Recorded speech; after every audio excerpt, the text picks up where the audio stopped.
गोस्वामी जी महाराज ने लिखा है, हर कछु दिन भोजन बारी बतासा,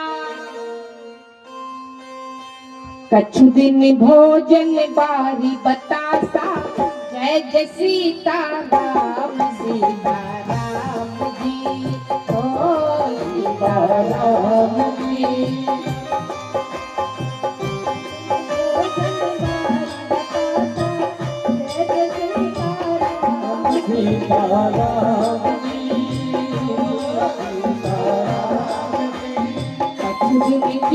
कठिन उपवासा, जय जय सीता राम जी,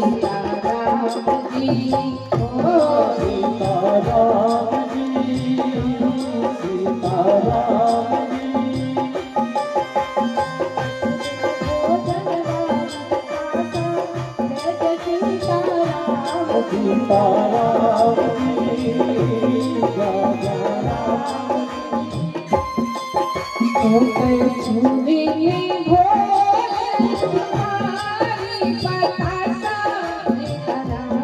जी, सीता राम जी,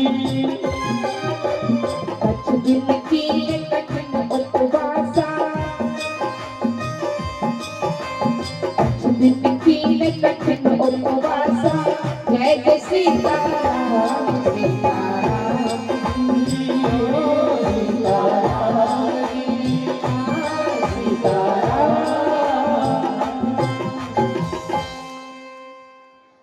बोले कछु दिन भोजन बारी बतासा, किए कठिन कछु दिन उपवास।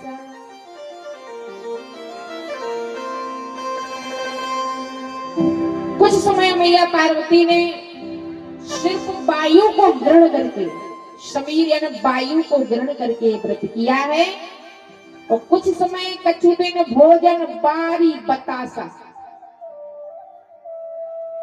कुछ समय मैया पार्वती ने जहां जल में जल गिरता है तो उस जल में बलबूजे बन जाते हैं और वो गोल गोल बतेसे के आकार लेंगे, उस बलबूजे को ग्रहण करके व्रत किया। कछु दिन भोजन बारी बतासा, और किए कठिन कछु दिन उपवासा। बाबा कह रहे हैं, हर संबद सहसी मूल फल खाए, जय जय सीता राम जी, ओ सीता राम जी। श्री राम जय राम जय जय राम, श्री राम जय राम जय जय सीता राम जी, सीता राम जी।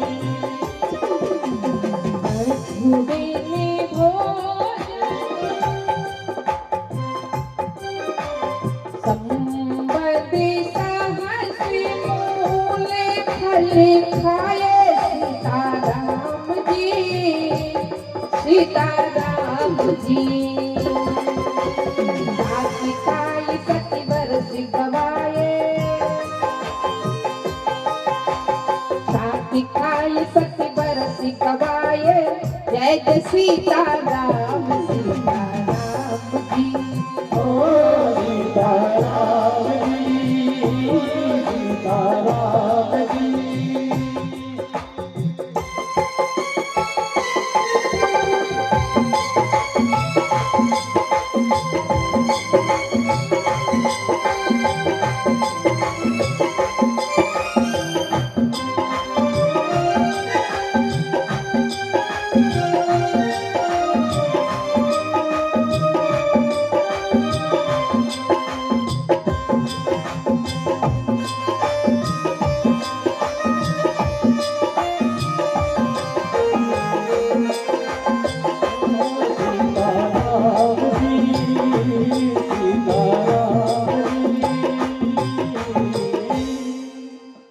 बोले संबद सहसु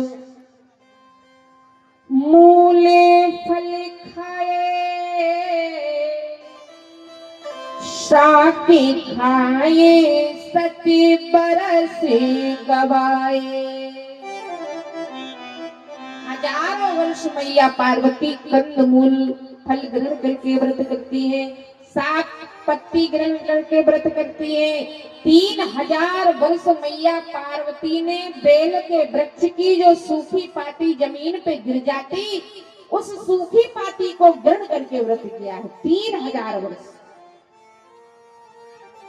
मैया पार्वती ने इतनी कठिन तपस्या की कि मैया पार्वती की तप के तेज से देवताओं को तपन होने लगा, इतना तेज बढ़ गया तपस्या।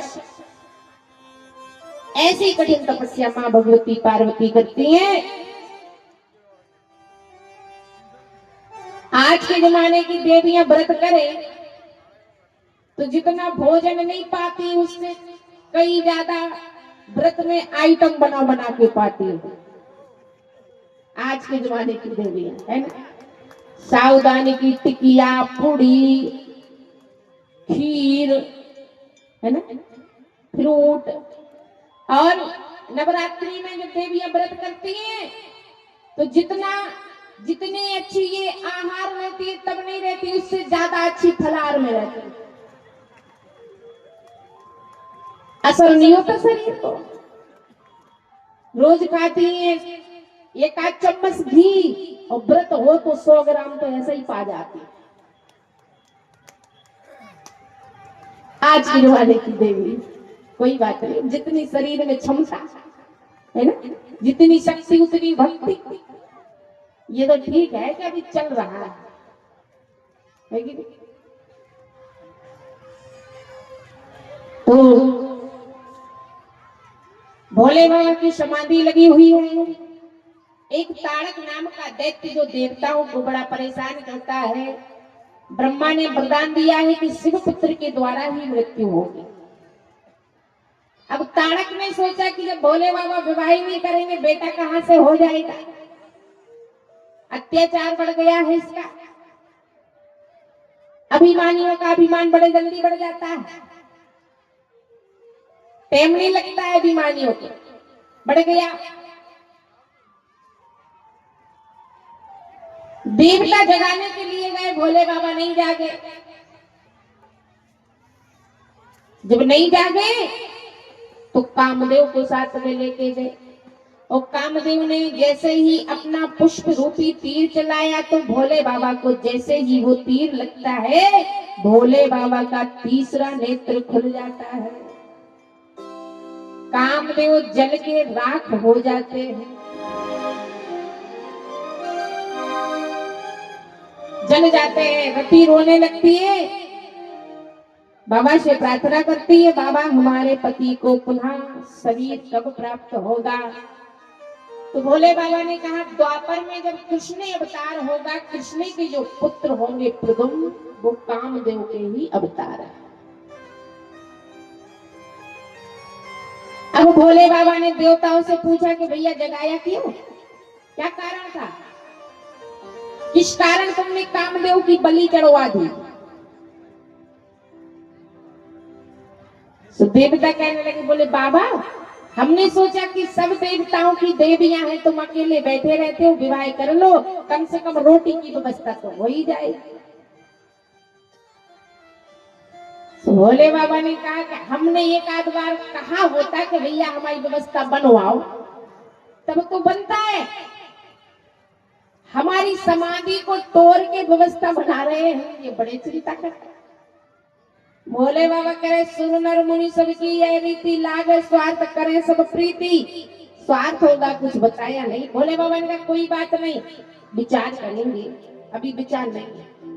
देवता चले गए। अब देवताओं की ताकत नहीं पड़ रही है जगाने की, इसलिए प्रभु श्री राम जी सरकार ने दर्शन दिए। राम जी ने दर्शन दिए और कहा बाबा हम चाहते कि आप विवाह करें। और राम जी सरकार ने जैसे ही कहा, भोले बाबा कहने लगे आप चाहते हो कि हम विवाह करें। बोले हाँ। भोले बाबा कहते सिर धर आयुष करहु तुम्हारा, और परम धर्म ये नाथ हमारा। तुम्हारी आज्ञा का पालन करना ही तो हमारा धर्म, बिल्कुल करेंगे विवाह जब तुम चाहो। नहीं भी चाहेंगे तो भी होगा, इसलिए करेंगे। भोले बाबा से राम जी सरकार ने कहा, अति पुनीत गिरजा की करनी, प्रेम सहित करुणा निधि बरनी। गिरजा की करनी बड़ी पावन पुनीत है, तुम विवाह कर लो। ठीक है बाबा। राम जी सरकार, भोले बाबा कहते ठीक है प्रभु, करेंगे। बात मान लिए, पर राम जी चले गए। अब भोले बाबा ने सप्त ऋषियों को पार्वती की परीक्षा के लिए भेजा। किसी ने कहा कि जब तुम्हारे भगवान ही आके कह गए कि गिरजा की करनी बड़ी पावन पुनीत है, तो क्या तुम्हें अपने भगवान की बात पे विश्वास नहीं है? फिर भी आप सप्त ऋषियों को भेज रहे परीक्षा करने के लिए, ये बात समझ में नहीं आ रही है। भोले बाबा कहने लगे, बात ये नहीं है कि हमें हमारे प्रभु के वचनों पे विश्वास, बिल्कुल विश्वास है। बात तो ये है कि जो हमारे भगवान की परीक्षा कर सकती है, मैंने बहुत समझाया था कि ये ब्रह्म है, परीक्षा करने ना जाओ। जिनकी कथा सुन के आए वो ही राम है, पर देवी सती फिर भी परीक्षा के लिए गई थी। तो जो मेरे भगवान की परीक्षा कर सकती है, उनको मेरे जीवन में तभी शामिल करेंगे जब हमारी परीक्षा में पास हो जाए। इसलिए सप्त ऋषियों को भेजा। जो भगवान की परीक्षा करता है उसकी भी परीक्षा होनी चाहिए भोले बाबा की दृष्टि में, इसलिए परीक्षा को भेजा। सप्त ऋषि आते परीक्षा के लिए। देवी मैया पार्वती भगवान के भजन में, भोले बाबा के ध्यान में मग्न। सप्त ऋषियों ने कहा, देवी आप कहो तो आपका विवाह लक्ष्मीपति नारायण से करवा दे। आप इतनी सुंदर और बैरागी बाबा के लिए इतना कठिन तप, आप कहो तो आपका विवाह लक्ष्मीपति से हो सकता है। तुम जानती नहीं भोले बाबा की या कुछ नहीं है, ना जाने उनमें ऐसा कौन सा गुण है कि उनके घर में नारी तो रुकता ही नहीं है। जो मुंडों की माला पहने भोले बाबा, 108 मुंड माल, ये देवी पार्वती के ही सर है। 108 बार देवी पार्वती का जन्म हुआ है।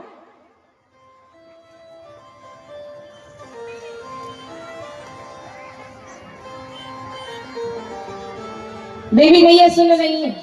सप्तऋषि कहते हैं, हर सपने में शंकर दिखाए हो, सपने में शंकर दिखाए हो, पार्वती भोला तो मेरे जी